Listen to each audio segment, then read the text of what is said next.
Well, welcome. We really missed you here. I got It's been how many months? What? It's been Since May, but I don't think you're using this year. We missed the wedding because of the bus situation. That's my. I know, but I think I was trying to take It's it. on. I think we need more. We need more. Here, sorry. It's Mama Shani. Is it okay just to Shmuel? Yeah, that's great.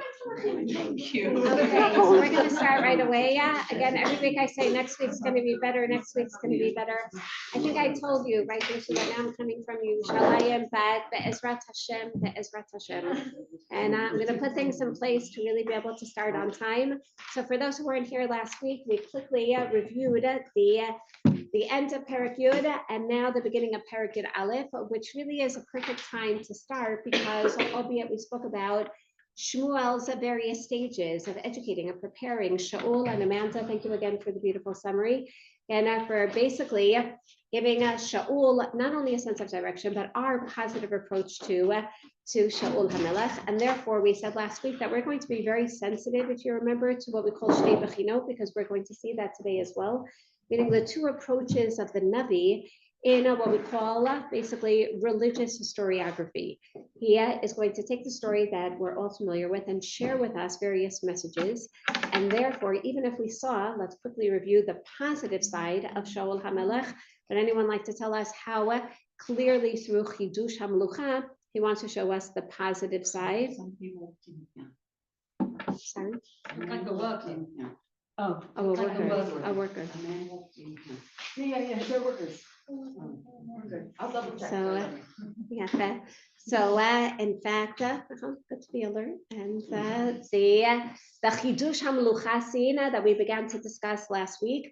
On one hand, we see that this is supposed to be the culmination of the stages of development that Shmuel is training Shaul, and we said maybe a little too intensely, maybe a little too much of a crash course in training Shaul like him to receive Nebuah, and basically not only review his history going back all the way to Rachel Imenu, but also obviously anticipate for the future. At the same time, this Chidush HaMelucha is meant to also tell us this is another dimension. If until now Shaul knows that he's the divinely appointed one, now he needs the people's support, the popular support.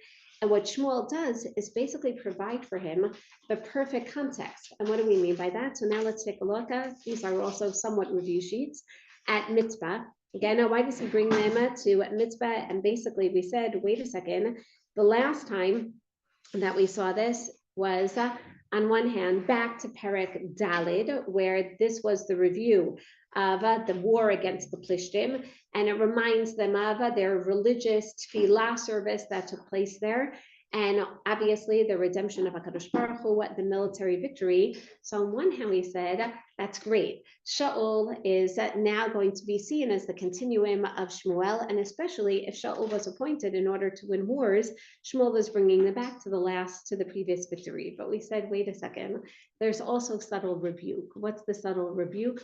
He basically is saying, I don't understand. I'm bringing you back to the place where I led you to victory. Why did you ask for a king?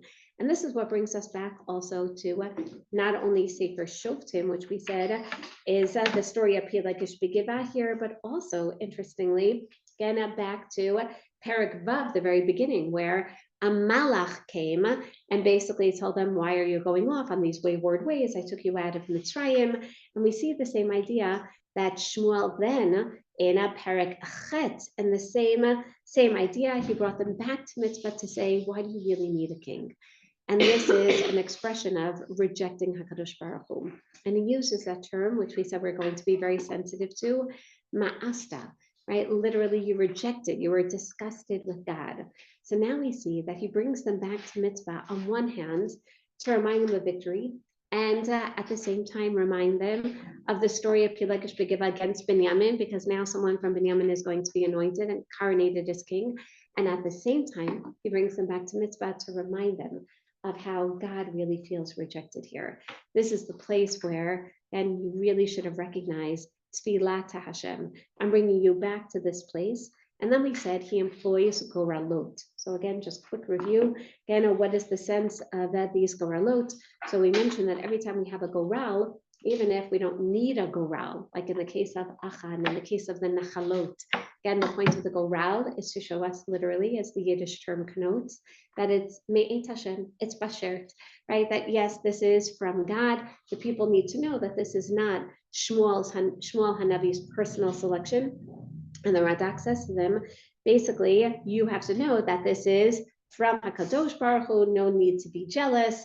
And therefore, even though it should be mentioned, it's not mentioned explicitly, the Gemara and the Radak quotes this Gemara and Yoma tells us that this was through the Urim V'Tumim, that this wasn't, a simple, Harry Potter out of the hat type of lottery, but rather this was a divinely ordained one.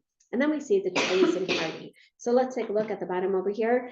And we saw that we have Mishpachat HaMitri leading us to Shaul HaMelech. And Shaul, as we said, if you remember, could not be found. And not only that, the Nechbal HaKilim, our shir last week, primarily discussed this idea that we're very disappointed. It's almost as if everything is built up. It's almost as if the Goral is the tikkun for the tochacha, for the rebuke that he offers in mitzvah, and then the king isn't even there. This divinely appointed person doesn't show up. He's nechba el hakilim. And we said, even if these kilim are military arms, the fact that Shaul then, who remembers the very end of where we got up to, everyone goes back home, and guess what? So does Shaul. And so wait a second, something is awry. Between the Nechbal Hakilim not showing up for his own coronation stand, finally finding him, and then presenting him here, what Shmuel is basically writing is that we said this seems to be really an extraneous detail. We could have written this without the whole Shaul is hiding, we can't find him. Okay, eventually he showed up. That's exactly the point that he wants to show. That from the very beginning, it seems that Shaul is not showing up for his task. And really, this is corroborated by the end of the chapter. He goes home. I get it. Everyone else goes home. Shaul shouldn't go home. Where should he go? To war, as we discussed. And therefore, Shmuel says, and I have to tell you about the fact that, forget about maybe even showing up for war. He didn't even show up for his own coronation pedestal. I was thinking that it's almost like becoming king has made no difference to his life. Correct. Which on one hand, one can think, oh, this is so humble of him. On the other hand, He's not being a king. you're the king now. That's exactly it. And there is room for humility, recognizing that your kingship stems from God. But that's exactly it. Nothing has changed. He goes home as if he's still a proletariat of society. Could he have been And depressed? sorry? Maybe he was depressed. No, seriously. So now we're reading a does he lot wanna of do it? psychology into it. But why would he be depressed? Meaning, we Because could he say really that. stuck with the He state. He didn't doesn't want want to. to do it. Okay, so it's interesting because we are going to see, and I'm glad that you're really, the Metatar bringing psychology into it. So this is where I'm going to say the division, not just between Pshat and Drash, because even Drash is based on Psukim. So here we have to say, it could be he was, could be he was, could be he was elated, could be he was overwhelmed. We can attribute numerous emotions because that actually is not addressed by the Navi. What does the Navi address? He doesn't address any depression, right? We would see, one can argue this is a manifestation of depression, but what is going to be described by the Navi? This ultra humility, right, that we've already seen, that seems to be unwarranted in this context. So again, that's why we're not going to say he has, psychological issues somewhere. He will be depressed. When he is depressed, the Navi knows how to tell you that.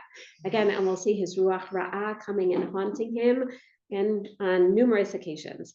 But this seems to be our disappointment. We also don't know how many soldiers went with him. If it was just a small group or a big, huge army, maybe it was Who accompanied him. who accompanied him. Yeah, well, our sense is at this scene in Mitzvah, if Shmuel calls the people to Mitzvah, they know his previous tochacha, and we said, remember also the scene of Yavesh Gilad, of Pilagish Begeva. This is going to bring us back to Yavesh Gilad as well. And our sense, if you go back just to at the beginning of the scene, if you remember, Vayatik Shmuel et ha'am El Hashem HaMitzvah, last time that term was used back in Perek Dalid, it was for the purpose, ultimately, it started off as a Tefillah seminar, but it ended up being war. So you would think that who would show up? Majority of the infantry soldiers, meaning this would have been a perfect preamble for. It says that they're from Hashem, that they felt it. It's true, meaning, like he said, we're going to be involved in a religious ceremony again. Yeah, no, but Exactly. You know, they were ready to go. They were ready. That's exactly it. That's why I think that there were sufficient soldiers there, right? They're coming. They remember the war last time. And our sense is not only is they're chayil, but they're inspired. This would have been the perfect prelude for, can you imagine? What could Shmuel have said? Vayidבר Shmuel al ha'am et mishpat hamlucha, vayachtob b'sefer, vayanach lefnei Hashem, vayishalach Shmuel et kol ha'am ish leveito. What should the next pasuk have said? To get ready for war. Excellent. Vayatzek Shaul et chel asher naga Hashem b'libam. Let's use exactly the same words. Asher naga Hashem b'libam. Vayomer lechu v'neitzu ish harbo shlufa biyado v'nilachem neged haflushtim. Mila Hashem elai. Beautiful nusach, right? Wouldn't that have been perfect? And where's that spirit of Shaul? Where is that? Instead, here's the disappointment. The gam Shaul halach lebeito. Now this is what we call also the element of dramatic irony. If Shaul was supposed to go home with everyone else, which you don't have to say that, right? That people went home. The whole point of mentioning this pasuk is to draw our attention to this irony. The king went home. The gam Shaul halach lebeito. Giv'ata vayachu imo hachayil asher naga lo b'libam. That chayil that was ready to do what? To fight. Now, okay, can we still try to remain positive for a moment, just a moment, and say maybe he went home with the chayil to do what? To get ready. To get ready for war. Firstly, It would have told us that. okay, it wouldn't have said halach lebeito, meaning you don't get ready for war at home, right? My son just told me he Baruch Hashem got out for Shabbos. I said, where are you going? He said, we're going back into Lebanon. I said, oh, you're going straight up? No, Ima, what do we do first? They go to the base, and what do? And then there are meetings and prep and going over all the ammunition and like, okay, that makes me feel better. He said, yeah, it's just like really boring. But in any case, then here we see you don't go home to do that. You don't go so that in itself is strange. But also the juxtaposition to the last pasuk that we ended here with, Ubnei B'lial, those people who don't have a sense of authority. Only now does Shmuel tell us, even though, when did they actually say this? When did all that happen? Before he went home. Why does the Navi only tell us this now? He says now, even the Navi is disappointed, right? Everyone see that? Now the Navi is going to tell you that this isn't the way that I thought it would happen. That the whole point of Chidush HaMelcha was to get the people who initially wanted a king who was going to go out to war, to get them excited. But the king didn't maintain that momentum. And therefore, now let me tell you that there were people who aren't really so happy with Shaul. He made himself like remember we discussed the Rachel and Nasser, and you may think that yes, on one hand that's beautiful that he didn't say anything at the time and create a sense of a vociferous reaction. At the same time, he really shouldn't have been silent, and he's going to hold us in, and it's going to add to his already present insecurities. So with that, let's take a look at the bottom of page 1, where we see that the Gemara in Yoma actually is going to tell us this, that there were, just like Rashi mentioned, and there were Anshe Chayil versus Bnei B'lial. Everyone see this? And it doesn't tell us how Shaul responded to the Anshe Chayil, which is also going to be an indicator for the future events as well. How does he respond to his supporters? Anshe Chayil went with him. And it seems like it was completely passive. He didn't loy by kachimo. Beautiful. He didn't take them. They came with him saying, Shaul, we're ready to fight. What did he say? Yasher koach, alo na'aleh, mila Hashem elai, none of that. Instead, maybe it was kamacharish applies to both. Yafeh ma'od, but definitely more the Bnei B'lial. Right. Instead, what is he always thinking of? What does he go home with? With the negative of B'nai Belial. You know, there are people like this. They're not just pessimists, you know, in society, but the insecurities that their mother can tell them, you're phenomenal, you're amazing. But one person tells them that there's ugly, something yeah. exactly, then that's what they take with them, right? They think, which is why, by the way, you know, in psychology, for every negative comment, you need five positive comments. So again, Shaul would need like 50 positive comments, right? Basically, he doesn't go home responding to the Chayil, but only as we're going to see B'nai Belial. So Shani, what's the name, Belial? so we discussed last week, Belial literally means people without, which brings us back to the beginning of Sefer Shmuel. Shmuel also had B'nai Belial in his life. Belial, people who don't have a sense of someone atop of them, who don't have a sense of authority. So generally, in the vernacular, they become known as hoodlums, right? So whenever you say B'nai Belial, oh, those are, you know, the lower classes of society, but it starts because they don't have a sense of authority. Do you remember the beginning, very beginning of Sefer Shmuel, Taragin, Perek Bet, who were called the B'nai Belial? He called Hannah. Chafni and Pinchas, and Hannah calls herself, don't look at me as a bat Belial. No, I have respect for authority, Eli. I'm just, again, Isha Kshagrua Chanochi, right? I'm just really, really frustrated with God. So, which is a beautiful idea. I mean, Shmuel is saying, I also had B'nai Belial in my life, and how did he deal with Chafni and Pinchas? You can imagine. By the way, can you imagine? We discussed this, I believe. Yeah, but no. What happens? I'm so happy that you're mentioning this. It'd be beautiful because what happens? Can you just imagine Chafni and Pinchas with this, you know, younger little Shmuel who now is the adopted son? No, Eli Right. was the Macharish.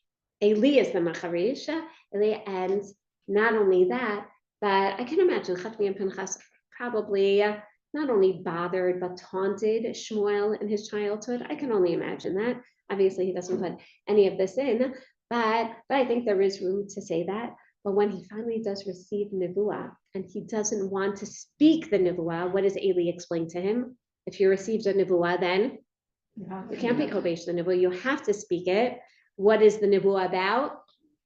How Chafni and Pinchas, basically Eli's line is going to be entirely destroyed.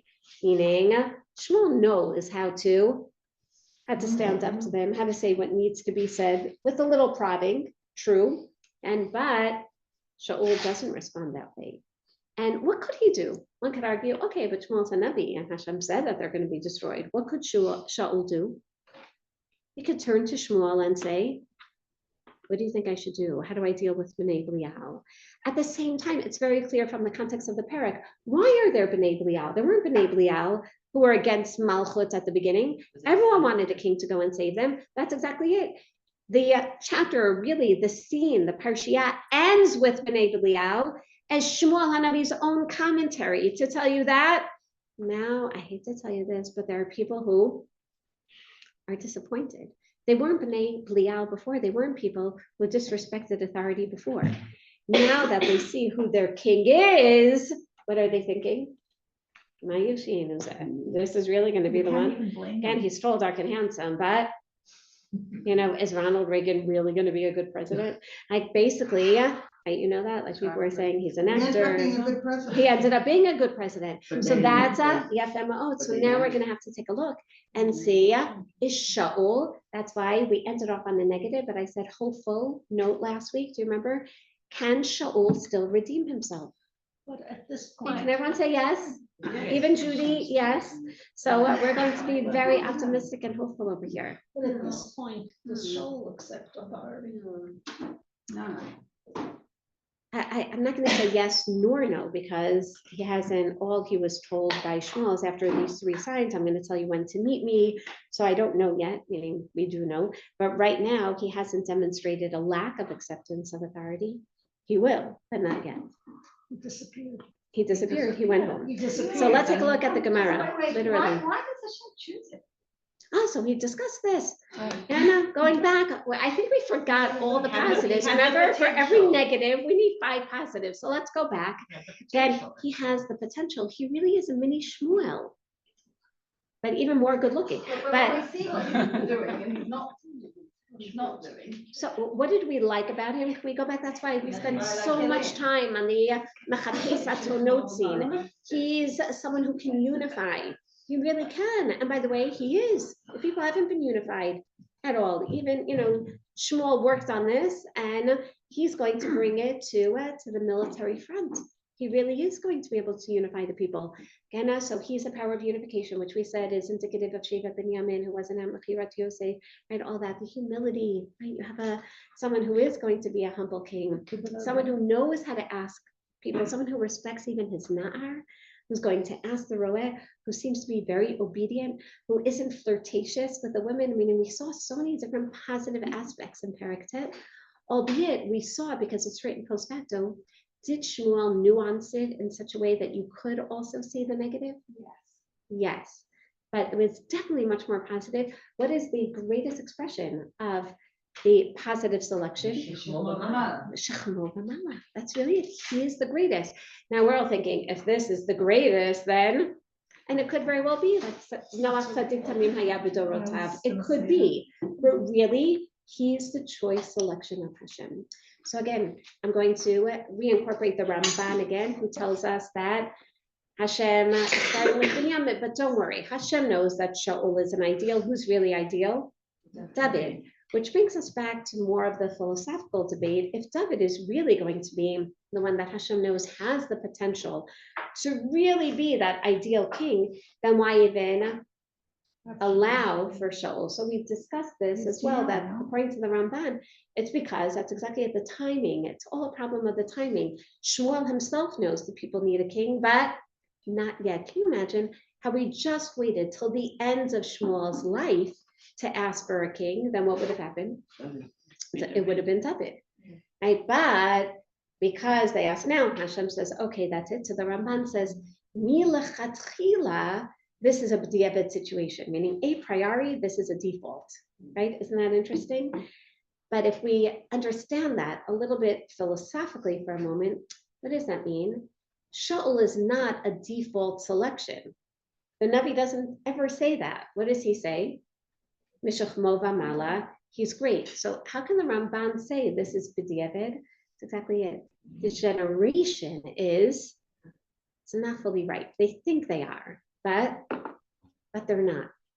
And if they would have only waited, they would have gotten a David. Because they didn't wait, who really is the best one for this time? Shaul. The good news, says the Ramban, is that Shaul will pave the way for David. When we read the Psukim, we're going to see, though, there seem to be many more. He creates many more problems for David than the leeway. But looking back, right, like David, we can appreciate how it helped David to a certain degree. Exactly. But through this is going to cause a lot of problems for David. So one could even take that approach and say that Shaul really is the best of the generation. It's just a generation that's not completely ready for, I'm going to say, for Geula. They're not completely ready for Malchut yet. Okay, let's take a look. The Gemara in Yoma actually says this and says, why was Shaul punished? Meaning not even right now, but long term. Basically, why do things not work out for him? Because, go back to the very beginning, because he forewent the honor due to him at the time of his coronation. And what Chazal are telling you, obviously, the Navi is going to say explicitly that the reason he's punished is because he didn't listen to Shmuel, i.e. Hashem, with regard to Muhammad Amalek. What are Chazal basically trying to tell us here? That was beautiful. That was indicative of a deeply rooted problem that you could have seen already by the coronation scene, and that is his insecurity, right? Basically, he forewent the honor, and we would say, what do you mean? Isn't that nice? No, it's not for a king. This is insecurity. Again, and therefore, the Gemara basically corroborates what the Bnei Belial said. They were right. That's why they get the last word of the scene. What's the last word? Ma Yoshihinu said, right? This one is really going to be the one to save us. And he was the one, and then said, Vahi Kimacharish. He decided to be silent. He decided that it's not worth the contention right now. So he thought that this was going to lead to greater peace. We're going to see that this leads to further problems. That's one approach. that it's negative. However, take a look at Mishnah to Rabbi Eliezer, also known as Perki to Rabbi Eliezer.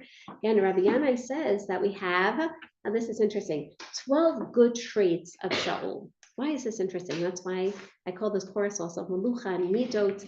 Again, why list 12 Midot of Shaul? Is that interesting? Do you mind if I ask? Do you ever do this with your children? List like 12 good Midot of your children? Yeah. Yes, yes, but what happens? Is you list all their good Midot. They deny it. They deny it. You deny, they deny it. They deny it. Oh, I meant even like not for them, Oh. just even for You yourself. see them in a different light. Exactly, meaning it's wonderful because you get to see all the positive, but I hope that you lose count after a while, Yeah. right? Meaning you realize, wow, there's so many amazing attributes. If Chazal are counting 12 mitzvot of Shaul, I'm so sorry, what does that already say? They had to like look for, It's limiting. so it's very limiting. Video. Do they list 12 mitzvot of David? They need to stop. You don't need to start, because how do you end, right? Meaning when you say they looked for, and basically they have 12 good traits of Shaul, which by the way, corroborates this idea of two bechinot, that yes, don't worry, you're gonna see a lot of negative, but there really is positive. First, he was modest. And as we already saw, he said, what do you mean? I'm from Shevet Binyamin, on the smallest tribe, he told Shmuel. Secondly, he heard by Hikem Acharish. So we saw that. The Gemara in Yoma says, that's terrible. That's not how a leader should behave. And yet it's considered a positive trait. The Gemara that also says that Esther Hamalka inherited that trait from Shaul. Shaul inherited the trait from Rachel. And what's interesting is that if you really look carefully at these three characters, when is Rachel silent? So it's not a pshat silence, but it must be that she must have been silent when Lavan replaced Leah. Otherwise, how did he get away with it? Right? So it's certainly with regard to Yaakov. So it must be she was silent. What do you think of that? Positive silence, negative silence? So generally we think of it as positive silence. But I don't know, can you imagine what if she wouldn't have gone along with it? You ever think about that? You know, choose your own adventure. Sorry? It wouldn't have made a difference? She had spoken up to Lavan. She has spoken up to Lavan. What would Yaakov have done? Leah would have. Exactly. I mean, to speak out to Yaakov. Right, speaking out to Lavan wouldn't have done anything. Right? She would have spoken out to Yaakov. Correct. Oh, so she stayed silent because it was about someone else. Exactly, because, right, the It Midrash was says. someone else's cover. Exactly, it was about Leah's kavod, b'diuk, right? And many say that's her sachar for long term, right? Sachar lepulatech. But what if she would have spoken up to Yaakov? What do you think would have I happened? saw it when she was silent about, always bothered me, because yes, she was silent, not to embarrass her. But couldn't she have gone to her father and said, this isn't right? So that's what Amanda said. She doesn't And think so that would have I made a think- oh, difference. I didn't understand. She- So, yeah, and also, but the only thing is Leah would have probably had to marry Esau. And maybe Esau would have been different as a result, or maybe Leah would have married someone else, or maybe Leah Still would have married Yaakov. would have married Yaakov. Exactly. If Rachel was Zakara, then he would have married Leah. And it could have probably been a little less tense, right, in the marriage, perhaps, right, as a result. Maybe it would have been more like a Chana Penina type of relationship, right? So again, we don't know. It's interesting. Oh, well, we don't see, meaning that we saw that Penina causes her tsar, but you don't have the same contention and the sin'ah and the kin'ah that you have by it. Says that but there's kin'ah there, and then there's kin'ah by the brothers against Yosef, right? That leads to fratricide, right? So these are difficult sentiments. So on one hand, Chazal see it as positive. On the other hand, you could see it as negative. How do you know that? Especially, I think Esther is the full corroboration. Is telling us, wow, Esther lo magetet et amav et moladeta. Do you remember this? Esther's silence is a good silence, but then Mordechai comes and tells her this word, im hacharish tacharishi beit hazod. Esther, I know that that's your deeply embedded Shaul character trait that is genetically yours, but this is not do not be a Shaul right now. So it's so ironic that even though Chazal look at literally the silence, and we discuss this a little in our Elul Shir, they look at the silence as something that very often is positive. And Rachel's definitely, Chazal see the positive side that she didn't embarrass her sister. Chazal see the positive of Shaul, that he knew this wasn't the time for contention. Chazal see it positive by Esther, not when the word cheresh is used, but she doesn't speak, she doesn't publicize her identity, and thereby she saves herself, and eventually through that the entire Jewish people. So I see it as positive, and yet in the pshat it clearly is it's negative. Isn't that It's something? also in That you Rachel can and cheresh? Shafim. Like, Nachon, she didn't speak up then either. And so we don't see that word cheresh by Rachel, No. but definitely here, and then by Esther, and Mordechai admonishes her for being silent. So now we understand the Mishnah. Rabbi Eliezer says, but come on, let's be fair. Can you see silence as golden? As a midah? It's it means something slightly else. It also almost means to deny something. It means to deny, exactly, meaning I know something Right. So evil, it's- meaning think of Rachel even. I know something immoral is going on, and he's giving my sister instead of me. How do you think Yaakov's going to respond to this? Right? This is, but I decide to be silent about it. Yeah, And- different to these other two cases, I think, in a way. I think okay, in these two things, it's something where they were deliberate. Oh, she was also deliberate, obviously, but her ulterior motive was one of that was completely tahor, let's say. so that's Right. exactly what Rabbi Eliezer is, what the Pirkei Torah Rabbi Eliezer is saying, trying to say that he, Shaul, also had a deliberate silence to protect the positive. honor. That was positive. That's exactly it. And so even when turning to the top of page 2, even when Bnei said Miyushi Mizeh, and they didn't bring him anything, but he was the one who said Kim Macharish, and the Gemara though says, don't worry, he wasn't denying. It's not as if he didn't hear. Again, rather Macharish, which meant that it took a lot of resolve, a lot of self-control. That's right, meaning when someone speaks so negatively, which means, is he bothered? And this is something that we're going to continuously see. Is he bothered by negative comments towards him? Definitely. Now, by the way, there are some people who would hear, for example, David hears negative comments about himself all the time, especially from whom? Excellent. And eventually even his nephew, even his Sar Tzava, Yoav. And how does David respond every time someone says negative? Something negative. This is from Hashem. This is from Hashem. Ken Shimi Ben Gera, it's from Hashem. In other words, he understands it's negative, and he's supposed to, he takes the negative that he hears, and what does he do? He uses it to improve himself, meaning, and you see it also with children and students, how do people respond to criticism? So what does it mean that Shaul responds by he kemacharish? He heard it. Okay, you really heard it, but you made yourself as if you didn't hear it. He didn't act upon it. Exactly. Do you see that? Meaning, do we do that also? You let it go, let it go. You know, sometimes I tell my kids, okay, I know, someone's like, just let it go, let it go. That's as a mother, right? I can say this if I really think that it's unwarranted, unfounded.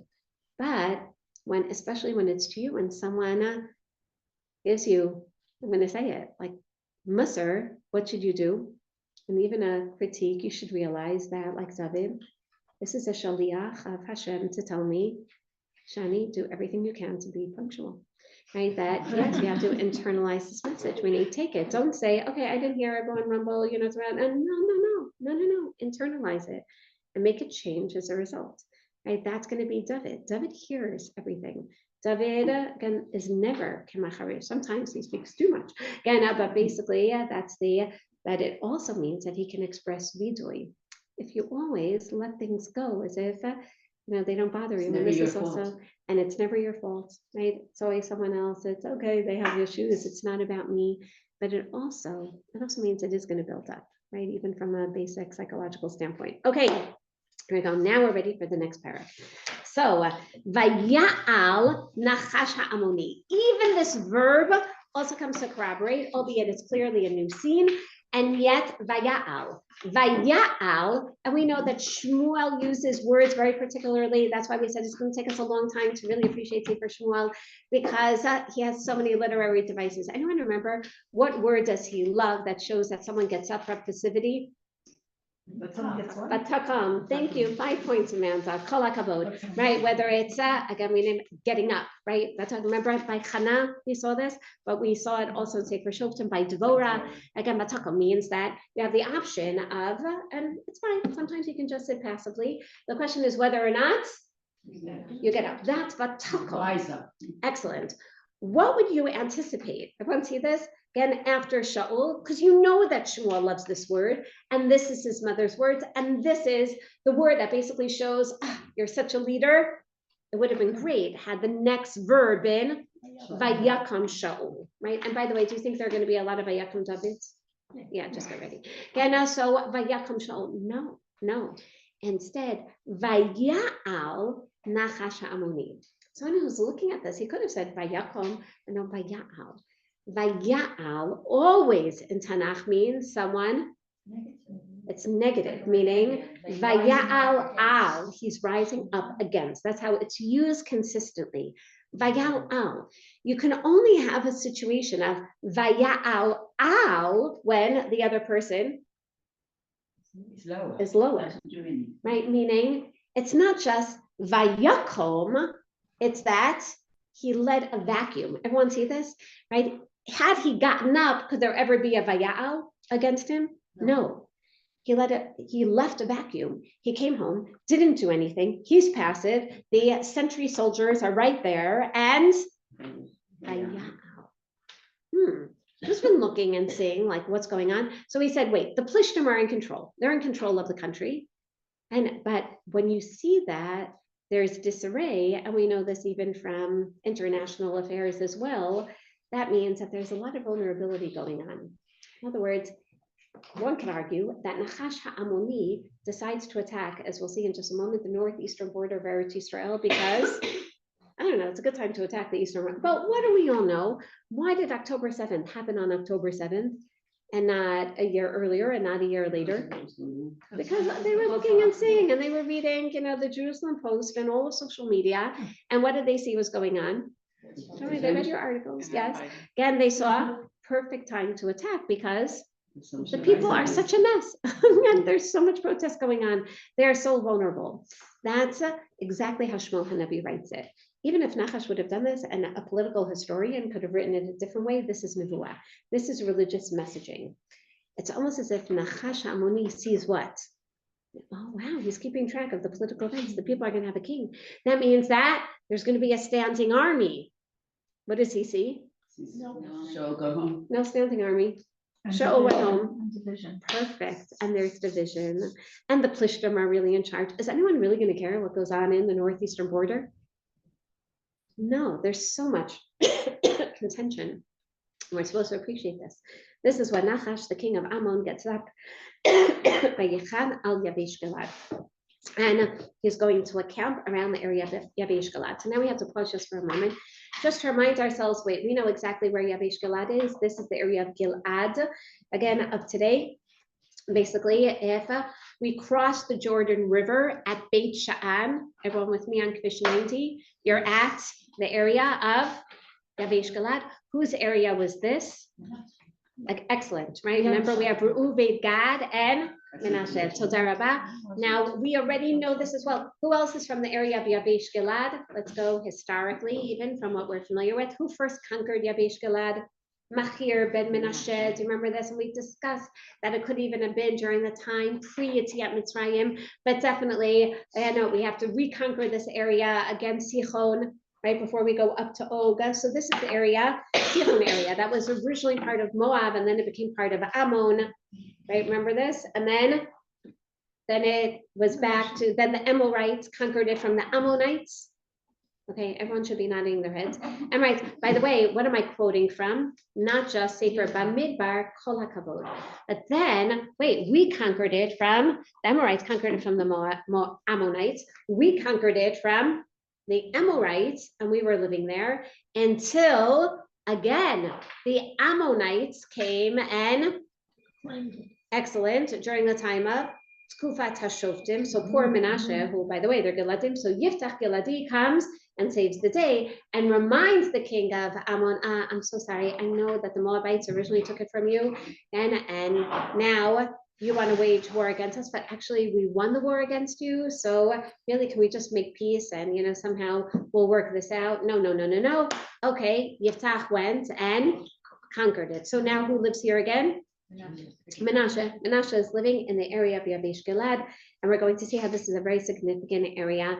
As such, now, at the same time, we also saw from the Yiftach story that the people who live in Gilad kind of like live on their own. There was a very I would say a very well thought out article in Makor Rishon about a year and a half ago, October 7th, about those who live in places like the Golan and the Negev versus everywhere else, you know, the periphery. And it was very true, a certain culture, a certain personality that develops when you're living in the periphery. The people of Yabesh Gilad really are the periphery. Why don't people pay a lot of attention to them?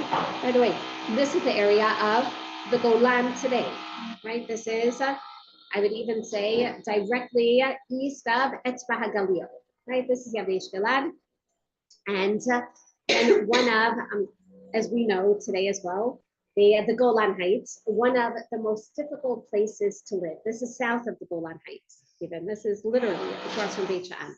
So why do people leave the periphery alone? I said, okay, Yabesh Gilad, you don't really hear that much about them, and we'll prove this in just a moment. Firstly, it's Menashe, but it's Menashe on the Transjordan. So, as Amanda said, the wrong side, definitely according to Moshe Rabbeinu, but basically they're on the Transjordan, number one. Number two, the people of Gilad, we've discussed this numerous times, and we'll see it by Eliyahu as well, they're basically self-sufficient because very much a warrior people. Do you remember Yiftach has to go live in Eretz Tov because the people of Yabesh Gilad, his own brothers, have this own fraternity, and he's expelled from the fraternity. You know, we have a sense that it really is its own municipality. We also saw this at the very end of Sefer Shoftim. If you remember the story of Yabesh Gilad, when they won't give of their daughters to the people of Binyamin, but they decide, okay, we have to make sure Binyamin survives. What do? They say, oh, you know what?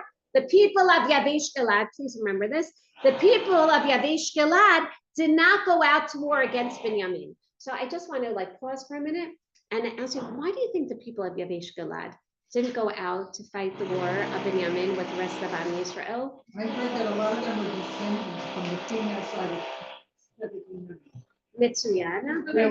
Yeah, She said that many of them married, the people from Menashe, married, Chazal tell us this, that they married women from Binyamin. Now, what we're going to see is that they actually did even before, but definitely, because I'll learn it from the way that the story evolves. So there is some connection, but it really goes back to the fact that they're Menashe. So who do they feel a relationship with? B'nai Yosef, B'nai Binyamin. Now you're supposed to say, how about Menashe and Ephraim went out to war against Binyamin? It's true, but in the mainland, one can argue they're brought together with everyone else. Why should Menashe, all the way northeast, and why should they fight against their brother Binyamin? That's number one. Number two, Amanda's saying, just practically, why should they? It's not their problem. It's really not their problem. It seems that it wasn't out of any major sympathy. It was just, okay, like why should we schlep to fight this war? So it's like Tel Aviv. Tel Aviv doesn't really care about, you know, all the things that happen necessarily on a daily basis. So the people of Yabesh Gilad did not participate in that war. As a result, here's the irony of ironies. What did Ziknei Yisrael say at that time? Let's kill the men of Binyamin for not helping us kill the men of Binyamin, and now there will be more virgin girls to marry people from Binyamin. Meaning, we want to, how are we going to solve the Binyamin problem of killing too many of the men of Binyamin? We'll kill more men. Okay, that really doesn't make so much sense. And you're supposed to laugh at it, right? It's really a sardonic story that we're supposed to take to heart. So can you imagine? It also shows what they think you want to talk 100%. about. They're disposable. They're disposable. That's right. They're disposable, right? They're the scapegoats at all times, right? That's the people of Yabesh Gilad, right? Even Yiftach, right? Also, again, a scapegoat. Remember, they come to him, fine, we need you now, but that's Yabesh Gilad. Who you can imagine, though, now that, again, as Sherry said beautifully, now for sure, the women of Yavesh Galad, they're coming from Yavesh Galad, and they're forced to marry men from, these are young girls, 10, 12 years old. They're forced to marry men from Shevet Binyamin.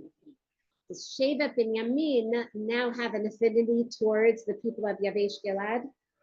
Yes. Number one, they didn't come to fight and destroy them. And number two, they really are their daughters now. So with that in mind, now that there's a threat to the people of Yavesh Galad, Vayamru kol anshe Yavesh Galad el nachash krat lanu brit v'avadaka. Notice that they don't even appeal to the rest of Am Yisrael. Oh, come help us right away. Why not? There's this rift, there's this disconnect. They're like, Nachash, can we work it out with you? You know, can we make a brit with you? And they don't even try to wage war. Okay, this is going to be our alliance. You ready? Echrot lachem ben kor lachem kol ein yamin. You know what I'm going to do? I'm going to blind your right eyes. V'samtiach charpa al kol Yisrael. Okay, you want to stay living here? Excellent. You live here. I'm going to blind all of your right eyes, and this way embarrass all of Yisrael. In other words, is he really open to any Brit, any alliance? What is he basically telling them? It's you first, meaning you're all so weak. I'm going to blind you or kill you. And then what's my next step, really? Again, I'm going to continue to Yisrael. So now, by the way, what's this idea of I'm going to blind your right eye? Ein yamin. Excellent. So on one hand, one can argue that really is he's going to maim them, right? If everyone's blind in the right eye. And very similar to Ehud. Remember Ehud ben Gera from Binyamin, who was Yitev Yad Yamino? Basically, blinding the Yamin and their eyes is really, he knows what's going on in Israel. It's really, what cherpa is it? It's cherpat Binyamin. And that in itself has a double connotation. Binyamin, I'm going to embarrass all the righties. Microphone? Good idea. Yeah, I mean, really. Okay, sorry, I am trying to raise my voice, but I'm going to embarrass all the righties. Right, everyone see this? Now, how is it an embarrassment to the righties? Who are the righties? Benjamin. Right, everyone see this? So obviously taking out their right eyes, and it's a double embarrassment to Benjamin. Why are they trying to embarrass all of Israel through Benjamin? Two ways. I'm going to remind you of Shevet Binyamin. What does that mean? I'll remind you of Shevet. I'll remind you of That's exactly it. Oh, you want an alliance? No way is there going to be an alliance, because all I have to do is remind you of Pilegesh B'Giva. What is Pilegesh B'Giva code for? Terrible disunity. Terrible disunity. By the way, Mamash, I've been thinking a lot about this, going back here, that Be'ezrat Hashem, years from now, again, we're living in Achdut. Can you imagine, okay, I'm being a little caustic here. Imagine if in 10 years from now, there's a protest over judicial reform. Can you possibly imagine that? Okay, yes, thank you. And all we'd have to do, what's going to be our code word? October 7th. October 7th. And what should that do? Remind everyone, wake everyone up, right? Realize, okay, and that has so many connotations. Make sure that our borders are secure, make sure that we have a unified, strong military, but also social front over here.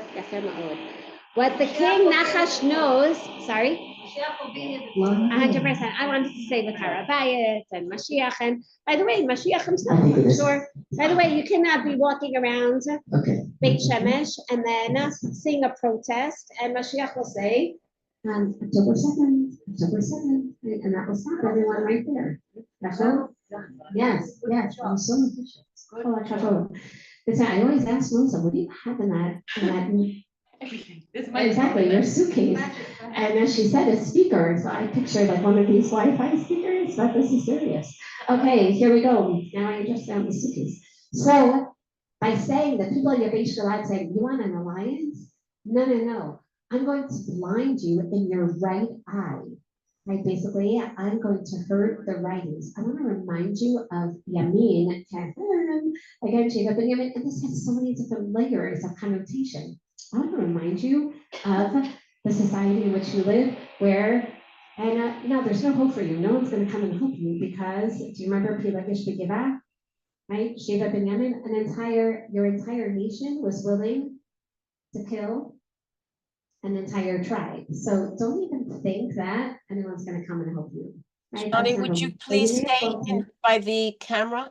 Yeah, sorry about So that. much. Yeah, I Thank gotta let you. the microphone happy. So in fact, that's exactly it.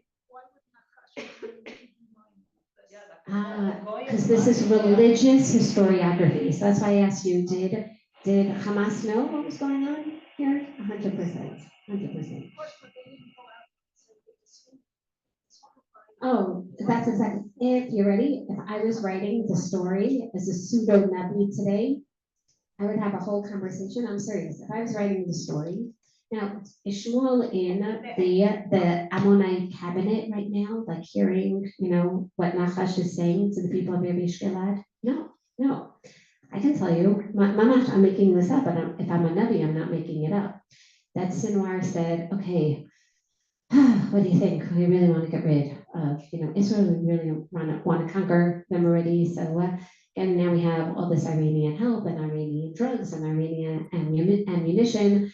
So, and now we just have to wait for the right moment. And he's waiting years and years, and he got out of prison, and he's looking at the news. And actually, in his cabinet, what does he say? Now's the right time. Now's the right time.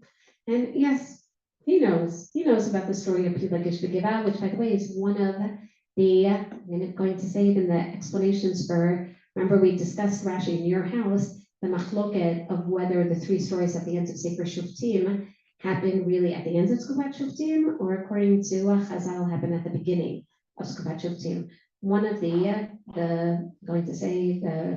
facts that underscore that it really happens at the end is the story of Nachash HaAmoni. He's building off of that story of Binyamin, and we're going to see Shaul HaMelech as well. So one idea is the Binyamin, right? Let me remind you of disunity and the fact that, no one cares about each other. They're going to let you, just be killed like the people of Binyamin. That's number one. And that's why he calls it a chirpah. Why doesn't he say, why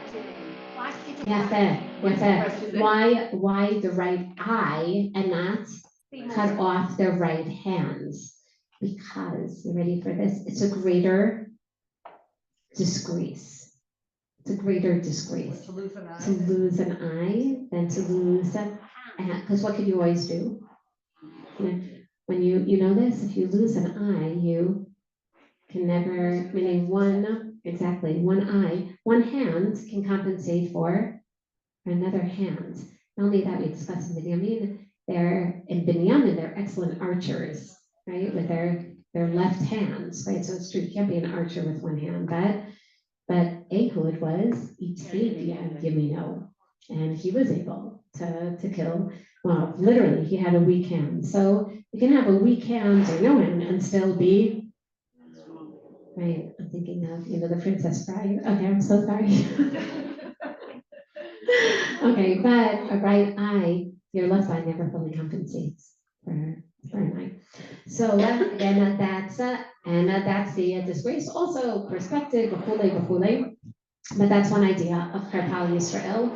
The other idea is not only is he reminding them of shame on Binyamin, but that's exactly it, right? Meaning I want to disgrace everyone even more by reminding you not just of the lack of unity, but literally of Binyamin right now. What is he trying to say?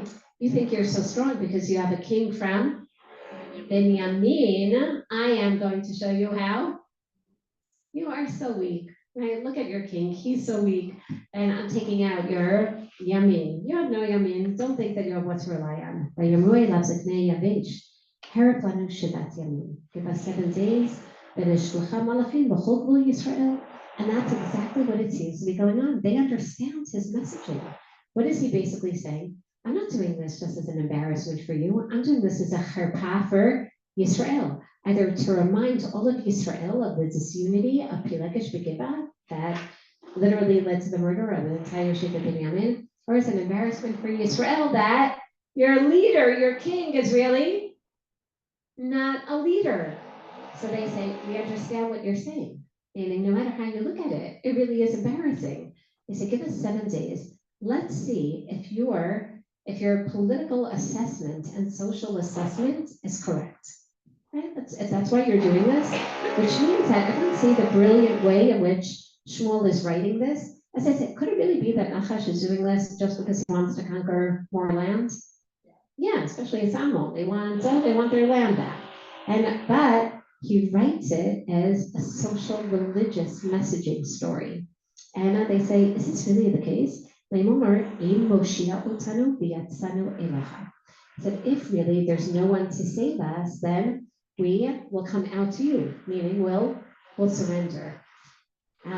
That's horrific, right? What do they mean? Is it possible that in Moshiach, obviously they're hoping that no. And what does it mean in Moshiach? This is again a corroboration of this messaging. And so we need 7 days to see whether or not the king will be Moshiach, again, unlike what you said, or that the rest of Am Yisrael will stand up for us this time, right? So let's see. They come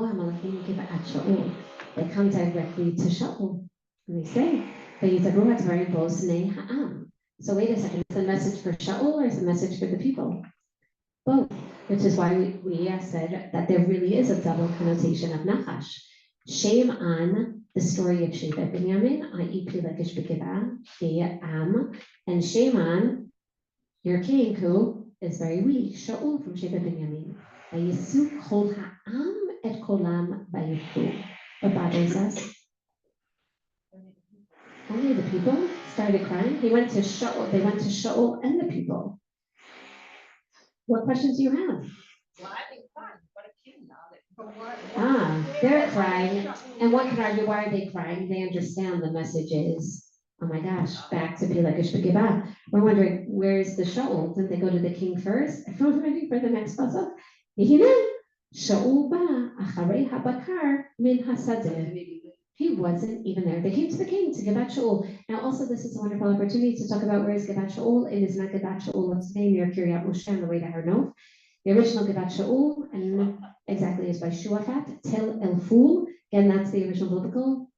And Gebat Shaul, which, by the way, the only reason why they named Gebat Shaul, and as we know, which was established in 1965, the only reason why, a little before, 1960, is because at that point, Gebat Shaul Tanachi was under Jordanian hands. So they're like, okay, so we'll name this area in Yerushalayim Gebat Shaul, but really it's Tel El Ful, and we know this because when the brigade, the Harel Brigade, came during 1967, and they went across from Har Tzofim after Shachor Harabai, they continued all the way to the Yarden, and they passed by Gebat Shaul Tanachi. Basically, they passed by Tel El Ful, where, as we know, at that point, the basically grandfather of Assad right now, the King Hussein of 2 generations ago, was building his famous palace, of which we still see the shell of today. And when they came back there after the Jordanians ran and crossed the Jordan, running away from the Harel Brigade, they came back and they excavated and they found that the palace of Hussein was actually built, meaning lower down they got to bedrock, and they saw in between there were huge stones that were ultimately the palatial stones of Shaul HaMelech. I mean, they date back to the 9th century BCE. Is that remarkable? So we know exactly, which makes sense because it's the highest area, and which looks out all the way to Amman. But back to this, so they went to Gebat Shaul looking for the king. Where is the king? With his donkeys again, right? Meaning the Bakar. So who said that? Okay, it's as if nothing changed, right? He still is a cowboy. He went out, Acharei HaBakar min hasadeh, ve'yomer Shaul ma la'am ki yivku. He really had no idea what was going on. So how is Shmuel writing the story? Just to emphasize how much that was not. Excellent. Ki yivku ve'yisapru lo et evrei anshe yavesh. So much so it seems that the people of Yavesh like just gave up, until the people told them what the people of Yavesh Gilad said. Vatitzlach ruach Elokim al Shaul, Baruch Hashem. Right, ruach Elokim. Ruach Elokim is not ruach Hashem. It's not divine inspiration. What is it? A ruach Elokim? A warlike spirit, a moral spirit. All of a sudden, Shaul, who does have this potential, what happened? He's overcome. And we're going to see in just a moment. You tell me, why is he so inspired?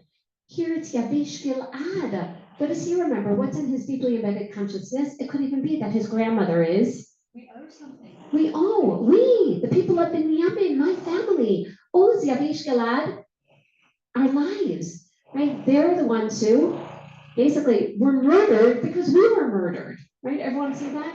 And See a hint of it coming, like, he was just, it's like. again, there is an internet, they don't necessarily know what's up, but you're right, it bothers us that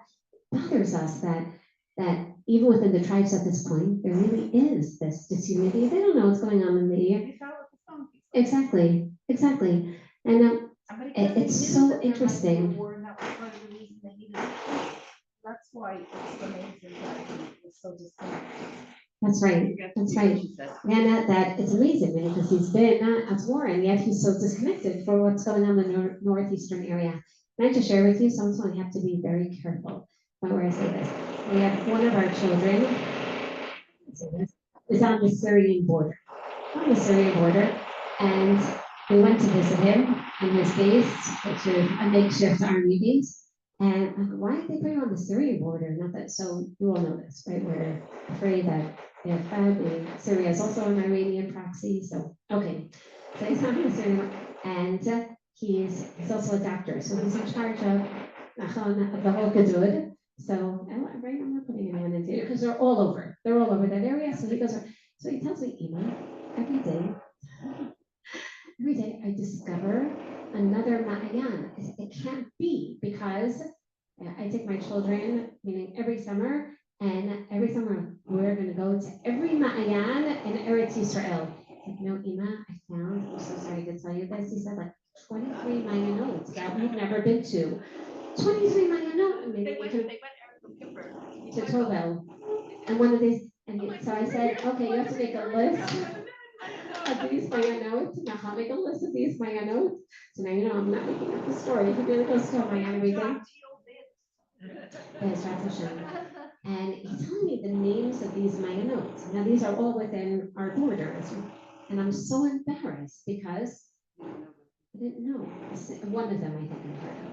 The others, maybe I've heard of these Mayanot. Isn't that embarrassing? We live in Eretz Yisrael and I know. What's the answer? So I asked my son, I said, how do we know? He said, because no one ever goes here. I said, you're right. We're never going to go there. Why don't we go there? Like, really? Because it's far. It's far. Yeah, that's interesting. And they're not in any of the books. They're not.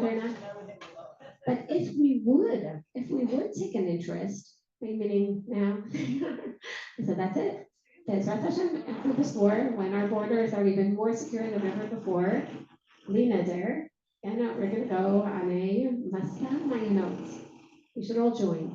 But you're just highlighting how could they not know what's going on in Yavesh Gilad? This is the area.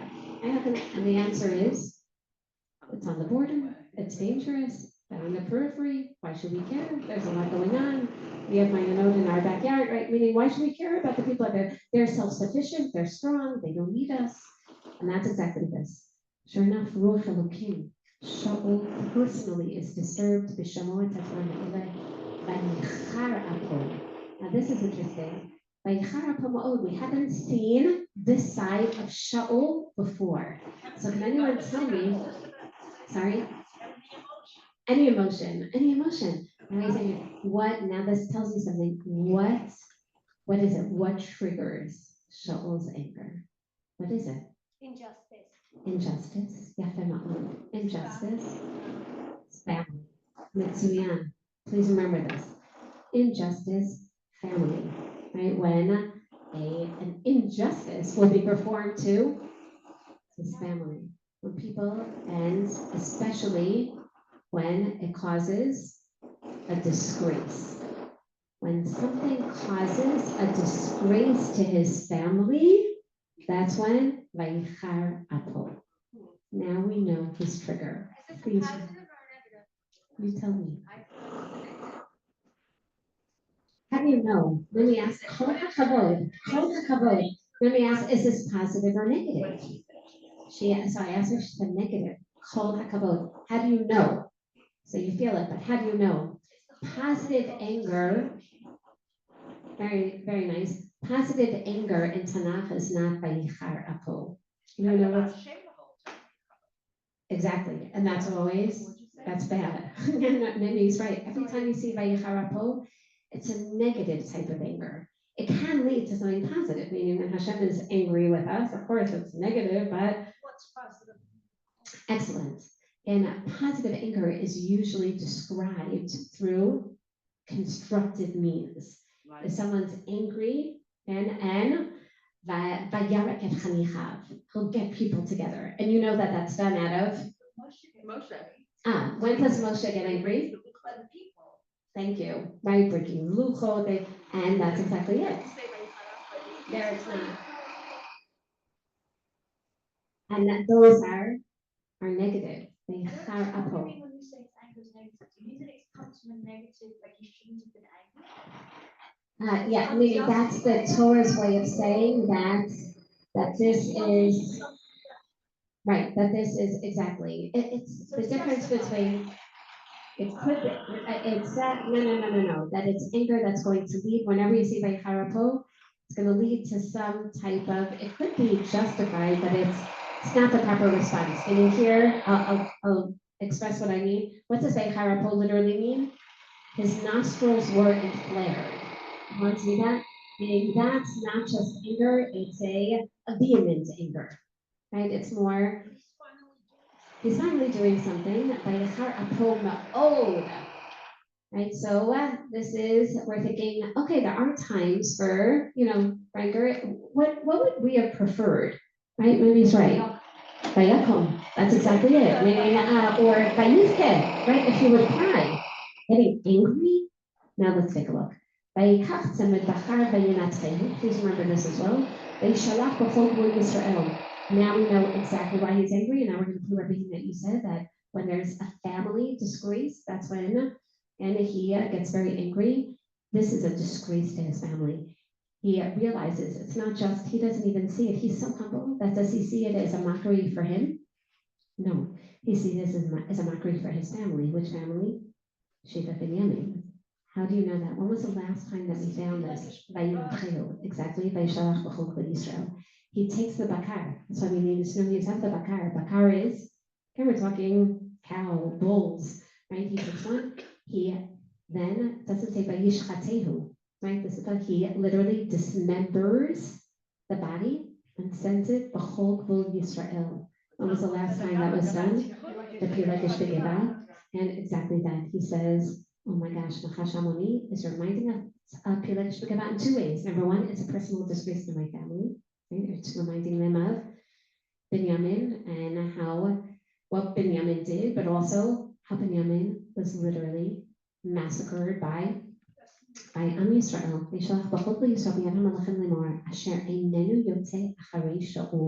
At the same time as he redeeming himself. Yes, and maybe that's the ma'od, Vayichar Apo, and he realizes this is an anti-Sheva Binyamin disgrace, but it's also a personal disgrace. He's very angry. V'acharei Shmuel, he says, what doesn't come after Shaul and Shmuel? Why does he bring in Shmuel into the story? So, again, maybe there was advice, maybe because he really is so respectful to Shmuel, maybe because Shmuel was the last one who won a major war for them. And also Shmuel said he was going to stay the religious leader.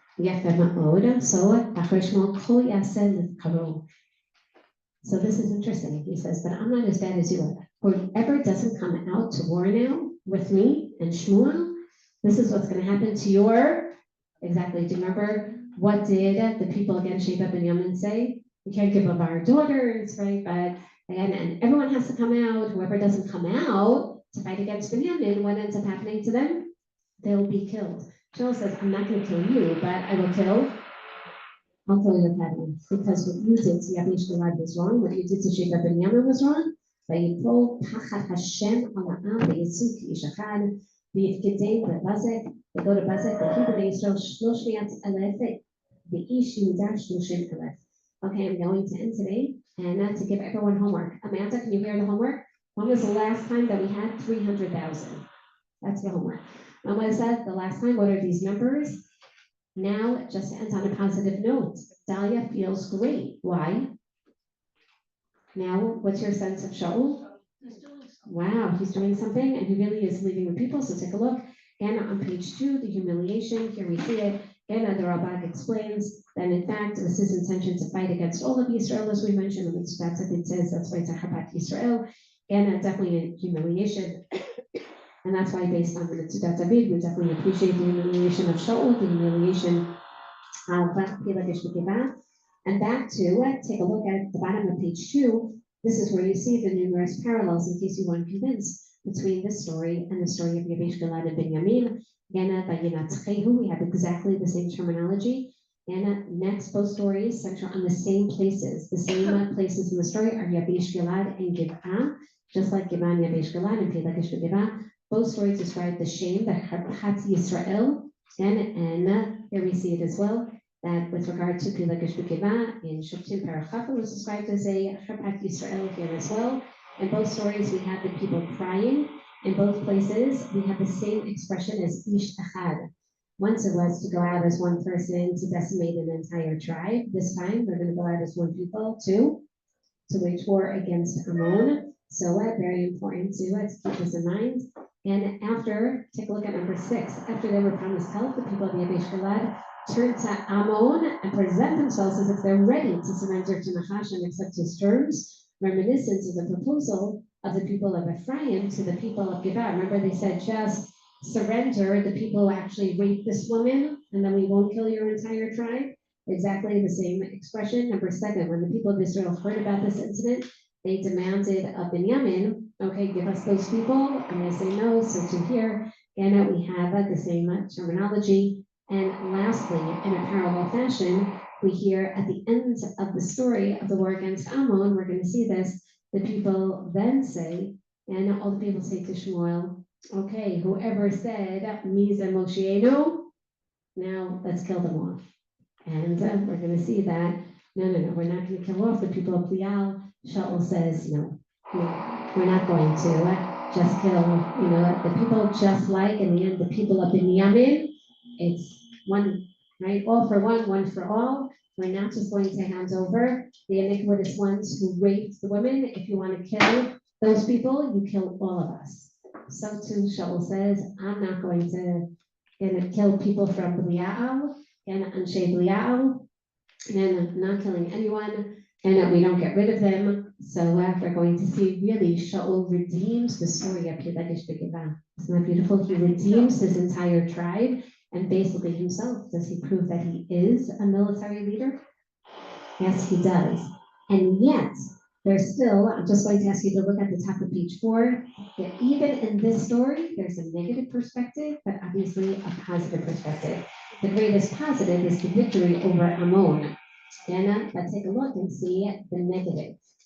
Can anyone, even without looking at the chart, and even though I want to end on a positive, that's a little bit of a negative. Yay! They went out to war and there was victory over the people of Ammon.